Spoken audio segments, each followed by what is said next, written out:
Today, I'm making a list of my top 5 pieces of electronic music gear, and we're going to get into it as soon as I shout out today's patron, and that shout out goes to Gunnar Birkland. Thank you so very much for the support. Let's get started. Trying out a second camera angle here in the studio. Hopefully it works. Let me know what you think. I love lists, be they top 5 lists, top 10 lists. I think they are a great way to sort of analyze someone else's thought process, but also kind of get introspective and analyze your own thought process and realize what's important to yourself and maybe what's not as important as you thought. And so every once in a while, I like to sit down and come up with my own top 5 list for my favorite pieces of electronic music gear. And today I figured we would actually do that and that I'd walk you through the process of coming up with the list. And then in a future video, hopefully in the next couple days or maybe weeks, I'll do a jam with all 5 of those pieces of gear, if it's possible. So before filming this video, I actually sat down and came up with my top 10 favorite pieces of electronic music gear, and then in this video we're going to narrow it down to my top 5, which I don't even know what those are going to be yet. First off, let me say what is not going to be on this list. Anything that's just drumming related. So my Roland TD-17 drum module / drum kit and the Roland SPD-SX, those are not going to be on the list as those are just really for drumming. Another thing that's not going to be on the list that might surprise some of you is the Ableton Move. And that's because I still feel that this is incomplete as a standalone device. For the Move to be a great piece of gear, it also needs Ableton Live. So if I could also include my Mac Mini on this list and maybe like my Arturia Keylab Essential 49, my MIDI controller, then the Move would be number 1 on the list, no problem. It would be my favorite piece of gear. But since this list is meant to reflect hardware, I'm not going to include my computer, and thus the Ableton Move is not going to be on the list. Rest assured, I do love this thing though, and it still technically is probably my favorite piece of gear if I can include my Mac Mini and Ableton Live. So here we go, my top 10 pieces of gear, and these are in no particular order, by the way. So first up, we've got the Polyend Mess. This is an effects pedal. It's a multi-effect step sequencer effects pedal, pretty much. It's amazing. It is one of the most versatile pieces of external effects gear that I've ever used, and I play with this thing all the time. Next up, it is the Woofbox. This is the Woofbox Pro, but really any of the Woofboxes. I mean, what can't you say about the Woofbox? It is an incredible piece of gear. It can do so much. It's got a ridiculously long feature list. It's got an incredibly intuitive and easy to use UI, multiple synth engines, a really powerful step sequencer, a song mode that handles its sections in what it calls fragments, and it's a really interesting way of doing it that I think gives you a ton of versatility. And you can make full songs with just like 1 or 2 patterns using the fragments mode or song mode with fragments. It's really awesome. Next, the 1010 Razzmatazz. This is a drum machine that lets you take 2 FM-based engines and then combine them with a sampled wave or any sort of wave file, and it really does everything you would want in a drum machine. It has so many possibilities. The sound design potential here is pretty much endless. It also has a killer distortion, and I have designed probably hundreds of drum sounds that you've heard on the channel now on this thing. Next, we've got the Roland SP404 Mark II. True Swiss Army knife of samplers and really just music gear in general, not even fully electronic. Incredibly versatile, pretty much endless, just a monster. Next, the Polyend Tracker Plus. This is a tracker-based groovebox. It's got a unique interface that's also super intuitive and clicky-clacky. The jog wheel is awesome. It's got pads so you can input notes on here. It's primarily sample-based, but the Tracker Plus and the Tracker Mini now have synth engines as well. And they sound great, and it is one of my favorite ways of programming music. 1, 2, 3, 4, 5. Okay, we're halfway there. Next up, another entry from Polyend. It is the Polyend Synth. This is a multi-engine polyphonic synthesizer that lets you play up to 3 synthesizers at once. Via this pad grid, you can get really in-depth with your sound design. It's got many different engines. They keep adding new ones. It's even got some sample engines, or sample-based engines rather. It's got a sequencer, an arpeggiator, And I just really like to sit here and use it for like ambient music, where you can put like a bass here and like maybe a little percussion loop right here, and then do some soloing, or maybe this is like a pad here playing a chord, and you can change it. You can customize the layout of the grid. It's really cool. Gonna have to zoom the camera out a bit here to fit all of this stuff. Next up is the piece of gear I've been using most frequently as of late. It is the Teenage Engineering KO2. I think that this is the best song mode and the best device for handling the actual composing of music. The fact that it works in bars instead of steps, just phenomenal. And combine that with the ability to have a bunch of different samples in one project, and keys mode, chromatic playback for all of them. I think it's got 12 note, maybe 16 note now, polyphony, side chaining, awesome MIDI control, punch-in effects. This is a very complete package. Next, the Arturia Micro Freak. This is an awesome, crazy little synthesizer, digital oscillators, analog filter, tons of different oscillator types, including a vocoder and like a granular sample-based engine and just a normal sample engine as well. There is so much here. It doesn't have effects. That's one of the downsides. But to make up for that, they give you a crazy deep mod matrix up here / like patch bay thing. You can have up to 3 custom assignments. You can even modulate your modulations. It's really, really powerful. Also a great arpeggiator / sequencer, using the spice and dice functions to kind of spice up your patterns / sequences. Yeah, really cool. Next is the most expensive option on this list here. It is the Roland MC707. I think this might be the most complete overall groove box on the market. It has all of Roland's classic sounds, really nice big pads for playing, individual controls for your tracks, an incredibly in-depth sequencer with step-based parameter locks. You can go in and get really deep with the sound editing as well. It's got scatter effects, which are kind of like punch-in effects, but you can customize them a bit more. It actually has a pretty sizable display by Roland's standards anyway.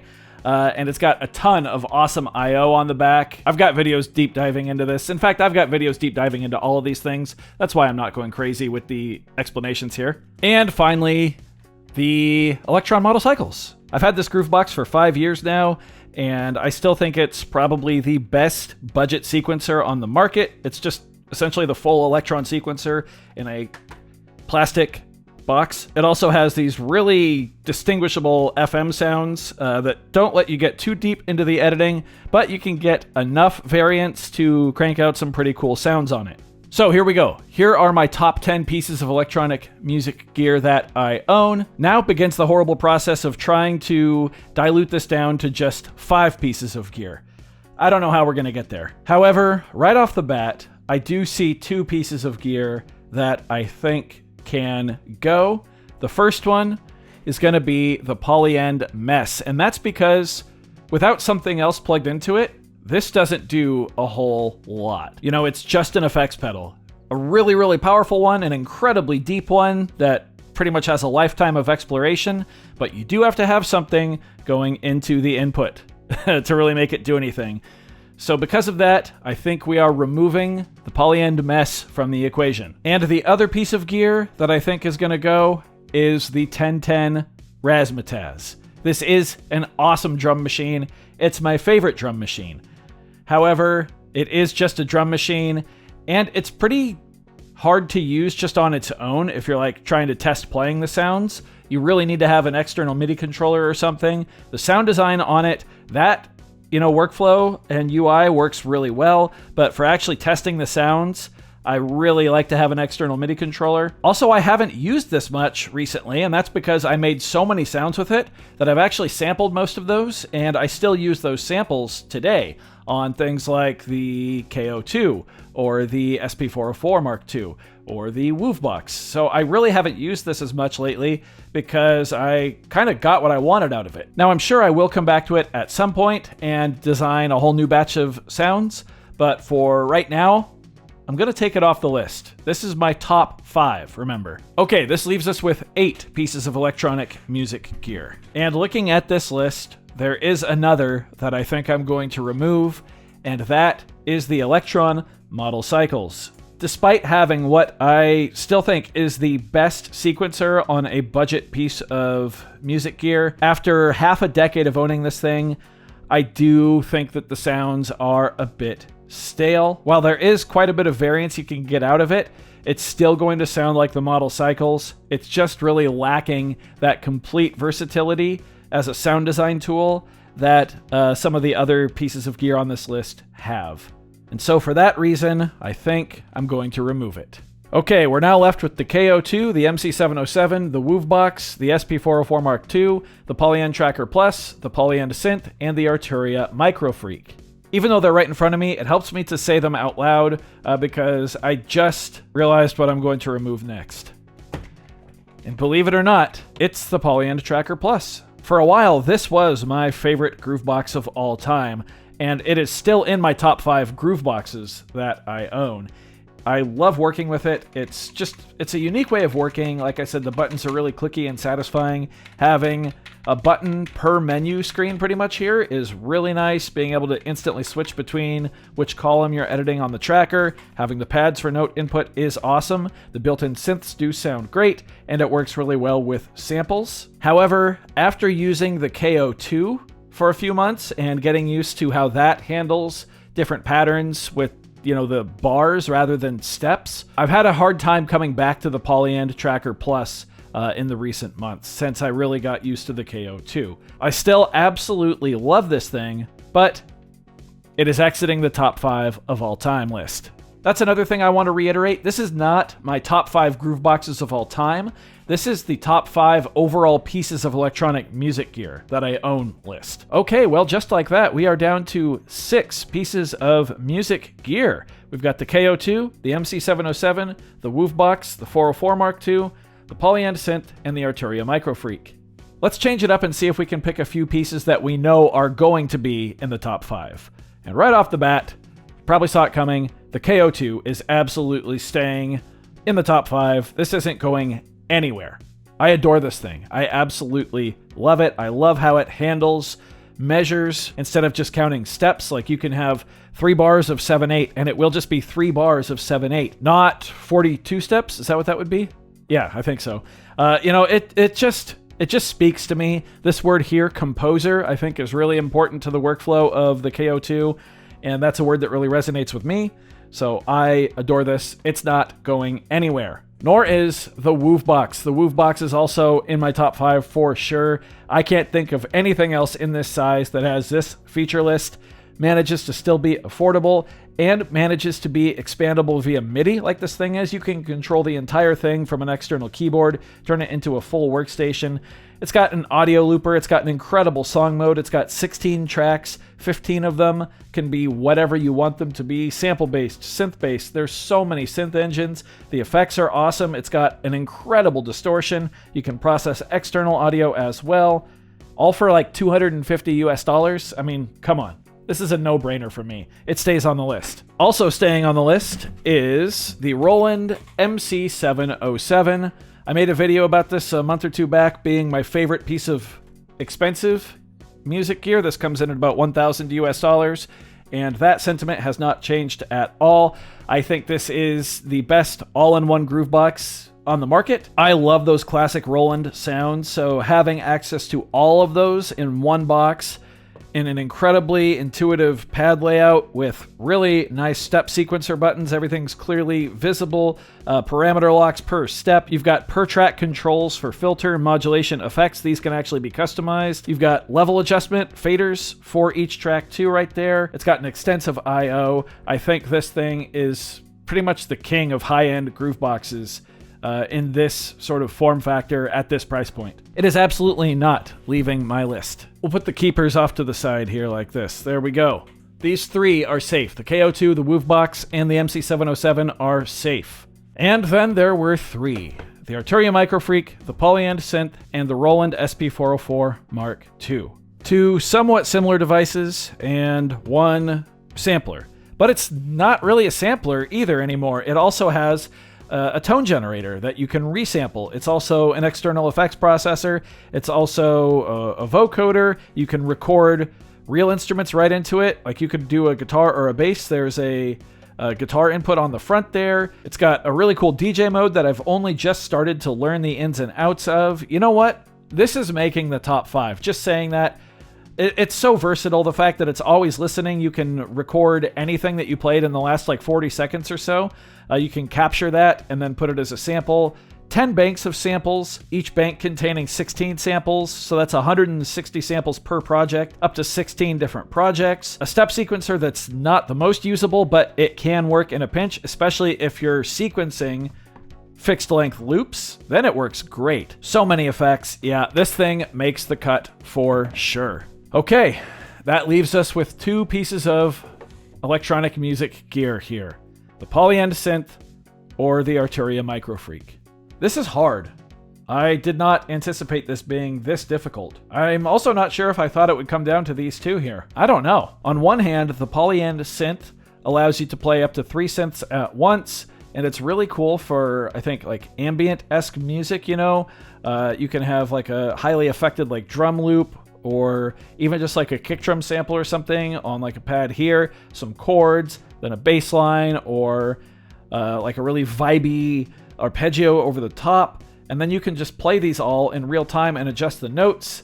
You can easily latch stuff with shift there, and then it's got macros you can adjust. You've got direct access to all the parameters of your synth engine, as well as these knobs then become knob per function per the page that you're on. You've easily got the ability to switch between different scenes. It is really cool. It's an awesome piece of gear. I love playing it. Then the Microfreak is just about the coolest synthesizer I think that I own. It can sound like just about anything. You can make it a 4-voice paraphonic synth to get chords if you'd like. I think this is the best sample fodder synth that I own. You can come up with really cool sounds and then sample them. I actually did a video doing that using the Microfreak and the KO2 just a few weeks ago. I made a whole chiptune track just with those 2 pieces, and it was so much fun. The downside here being that there's no effects, whereas the Polyend Synth does have effects and they sound pretty darn good. I will also say that I am not a sound design guy. I don't really like it at all, but I have spent dozens of hours on each of these synthesizers having fun designing sounds. These make sound design fun and really accessible, even if you don't really like it. However, I just thought of one factor. It's not that important, but it's actually pretty important to me, and it has made coming up with a decision pretty easy. The synth that I'm going to be keeping in the list is the Arturia Microfreak, and the Polyend Synth is going to fall to a very close honorable mention. You might be wondering, what reason could you have thought of so quickly? It is simply the fact that while the Polyend Synth does have MIDI in and MIDI out, you cannot pass the MIDI in information through to the MIDI out port.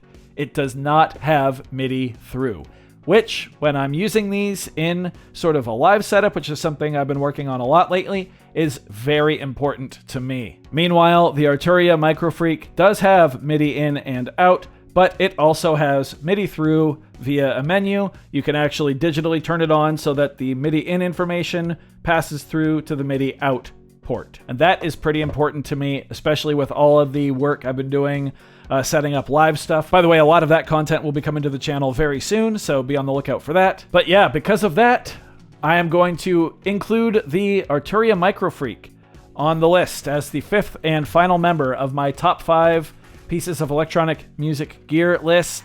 Let's see if I can organize them all on screen here. I think so. Yeah. Here we go. These are my top 5 pieces of electronic music gear. The Roland MC707, the Woovebox, the Teenage Engineering KO2, the Roland SP404 Mark II, and the Arturia Microfreak. Of course, you could also say the Ableton Move is my favorite piece of electronic music gear, but for the reasons I talked about at the start of the video, we're not going to include it. So there you have it. Let me know what you think of my list. Remember, in the coming week or so, I'm going to be doing a video using all 5 of these in the same setup to make music. That should be pretty interesting. We'll probably have to go out to the Beat Barn for that one. I don't think I have enough room here on the desk. Yeah, let me know what you think of my top 5 list. Let me know your top 5 list, your top 5 pieces of electronic music gear. I do hope you found this video informative or at least entertaining. If you did, be sure to leave a like on it. If not, you can always leave a dislike. That's okay too. Doesn't hurt my feelings, just makes me try that much harder next time. time. Either way, be sure to hit that subscribe button, ring that notification bell. Thank you so very much for being here. Thanks for watching. We'll see you next time. Bye.